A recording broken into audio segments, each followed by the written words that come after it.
देशर राजधानी दिल्ली रे दिनकू दिन बढ़ी चली अग्निकांड घटना। एबे पुणी एक मामला सामना को आसी। एठाकार आईएनए मार्केट रे थिबा गोटे फास्टफुड रेस्टोरेंट रे भयंकर निया लगी रेस्टोरेंटर छात भुसुड़ी पड़ी। एथिरे 5 ରୁ 6 जन आहत होइतिबा सूचना रही। तेबे आहतों मध्य रेस्टोरेंट मालिक मध्य सामिल थिबा कहा जाउछि। मिलिथिबा सूचना अनुसार अग्निकांड जोगु पूरा रेस्टोरेंटटी जली पड़ी पाउंस हो जाइछि। अग्निकांड संपर्क में खबर पाई घटनास्थल में अग्निशम विभागर 8टी गाड़ी पहुंची निया लिभाइबा कार्य आरंभ करथिले। तेबे अग्निशम विभाग पक्षरु मिलिथिबा सूचना अनुसार आज भोर 3:20 मिनिट्रे गोटे चाइनीज फूड कॉर्नर और एक रेस्टोरेंट रे निया लागिथिला।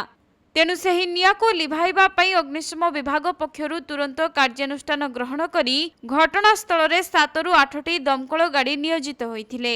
सेपटे एही अग्निकांड रे आहत होइतिबा लोकंकु उद्धार करी चिकित्सा पई हॉस्पिटल रे भर्ती करा जायछि। तेबे अग्निकांडर कारण स्पष्ट जना पड़ी नथिबा बेले रेस्टोरेंट रे 15टी कमर्शियल गैस सिलिंडर रखा जायथिला, जहा आवश्यकता ठारू बहुत अधिक थिला। तेणु सेथिरे विस्फोरण घटी निया लागि थाइपारे बोली संदेह करा जाउछि।